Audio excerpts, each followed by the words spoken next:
আমরা যখন আমি 2006 এসএসসি পাশ করেছি, তখন যিনি শিক্ষা প্রতিমন্ত্রী ছিলেন তিনি হচ্ছেন এখন বর্তমানে গণপ্রজাতন্ত্রী বাংলাদেশ সরকারের শিক্ষামন্ত্রী।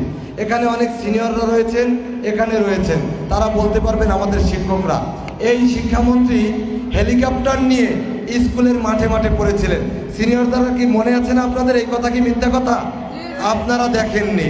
তাই সেই শিক্ষামন্ত্রীর উপরে এবার দেখলাম আন্দোলন হয়েছে। কেন আন্দোলন করেছে? প্রশ্ন কঠিন হয়েছে, পরীক্ষা চেঞ্জিংয়ের একটি বিষয় রয়েছিল ইন্টারমিডিয়েটের। আমরাও কিন্তু পরীক্ষা চেঞ্জের পক্ষে ছিলাম, কিন্তু প্রশ্ন সহজ করতে হবে। এটা কি কোনো শিক্ষার্থীর দাবি হতে পারে? না। প্রিয় শিক্ষার্থী ভাই বোনেরা, এটা কি কোনো শিক্ষার্থীর দাবি হতে পারে? না। শিক্ষক শাসন করবেন, শিক্ষক শাসন করবেন, সেই শাসনের বিরুদ্ধে শিক্ষার্থীরা আন্দোলন করবে কিংবা অভিভাবকরা শিক্ষাঙ্গনে প্রবেশ করবে। এটা কি কোনো শিক্ষার্থী কিংবা অভিভাবকদের কোনো গ্রহণযোগ্য আন্দোলন হতে পারে? আমাদের শিক্ষকরা কি আমাদেরকে শাসন করতে পারে না? কেন করবে না? আরো সেই প্রশ্ন হতে পারে, কেন করবে না? আমার